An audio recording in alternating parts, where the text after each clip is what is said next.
Welcome to Cervera Artistico. We're here on the beautiful island of Mallorca, and I happen to visit a friend, Jonny Hurts. Thank you so much for having me. Of course. I am really amazed about your journey, your work. Who's Jonny Hurts? Where are you from, and how long have you been on a beautiful island of Mallorca? I moved to Mallorca like 2.5 years ago, but I started my artistic journey back in Norway, where I was born. I've been doing different kind of art projects and working with my art for the last. I had my first exhibition in 2013, and since that it's just been like going constantly, really. So 2.5 years ago, something like this, I decided that I wanted to change scenery, take another decision for myself and move myself from a space where I felt very safe and comfortable, but still like a stressful environment, Okay. So I ended up finding here like a very, very cool house which I dreamt of living in, and I Nice. took a talk with the owners of the house, and I got a deal of living in the house for 1 year, and one thing led to another, so now I'm here on the third year actually. Nice, already Yes. third year.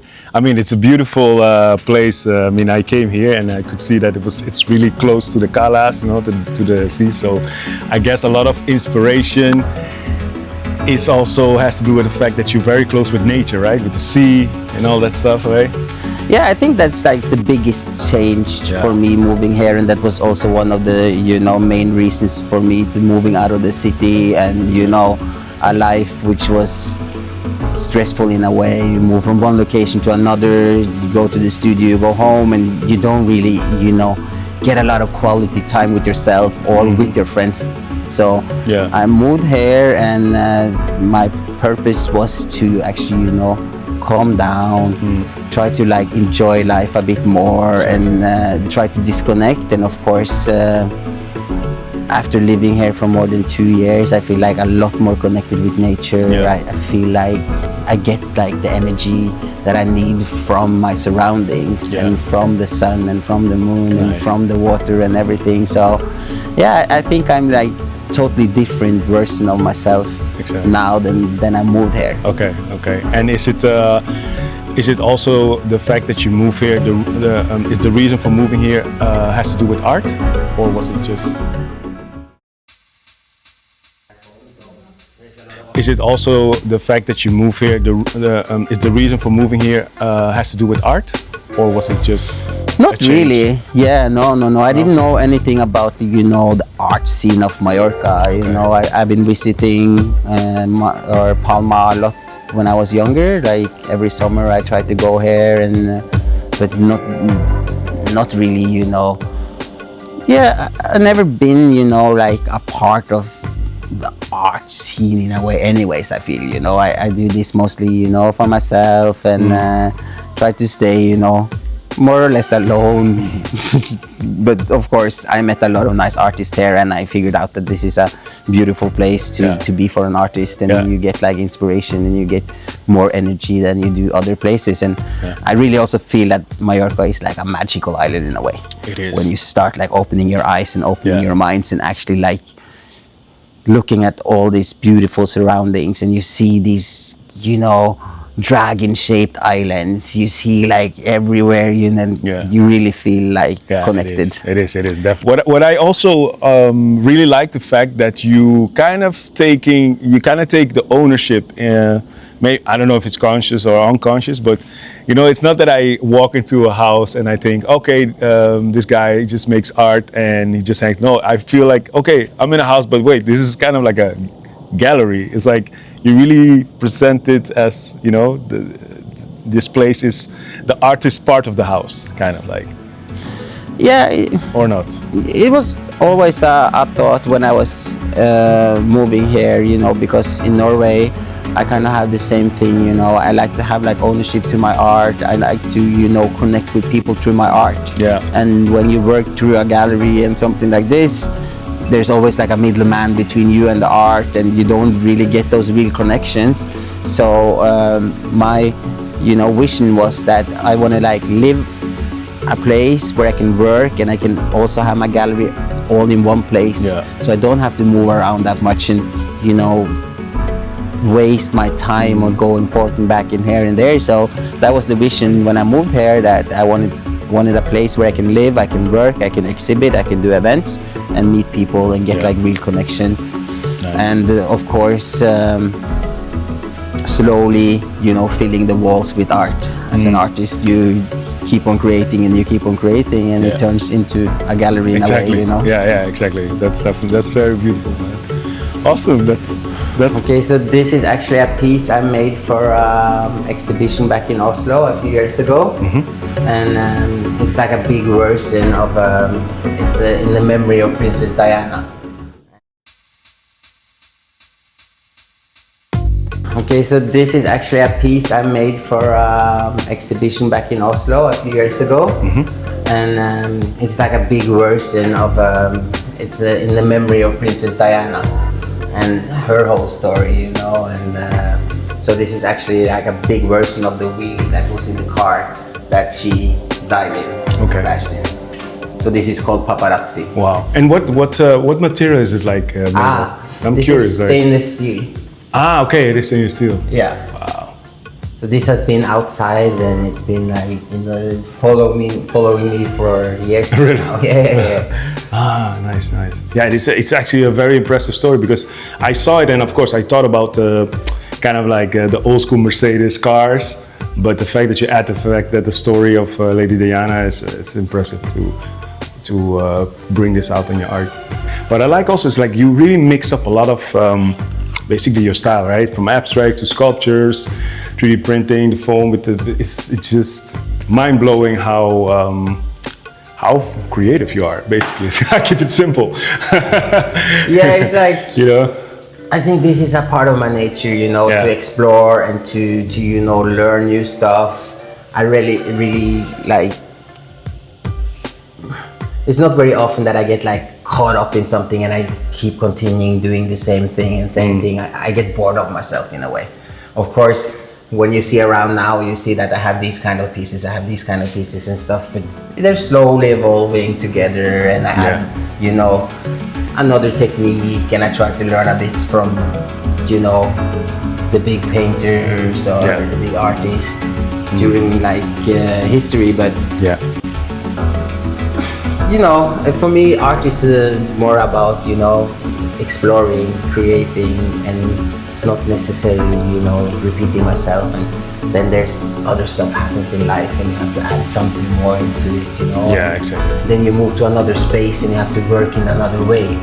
So in Oslo, of course, I had like a totally different art studio than I have here, where I have like welding machines, I have much more heavy tools, and then suddenly you have like a small room and you have to kind of adapt to the surroundings, and it makes you maybe create smaller stuff and paintings and stuff like this. So I'm always adapting to my feelings, to my environment, and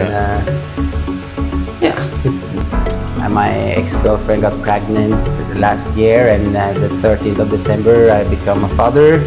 So of course I'm telling the story here, I have a portrait of the mom and the baby, and here is also a portrait of me and the baby, the first portrait I painted of us together.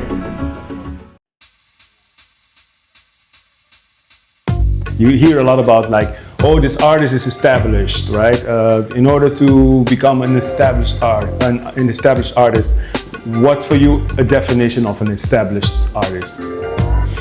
No, it's very like... What is an established artist? It's probably very individual, right? Because some people have this goal of, just surviving from your art, and other artists have like a goal of, conquering the world almost, or being in every gallery in the world. Like it's very different, but like I felt like in Norway people came like up to me and like, yeah bro, you made it, and I felt like, what the fuck is he talking about, bro? It's like No, Yeah, I didn't make it. I'm still in Norway, working in this, old shitty cold studio. Yeah. So what it like looks like from the outside. Yeah. It's very, dangerous to judge people from that because 100%. Yeah. people maybe, look at me as an established artist because I could live from my art for the last 10 years. Yeah. But every month is a struggle, bro. Yeah. It's not like I have any kind of stability or Exactly. any, something that could save me from,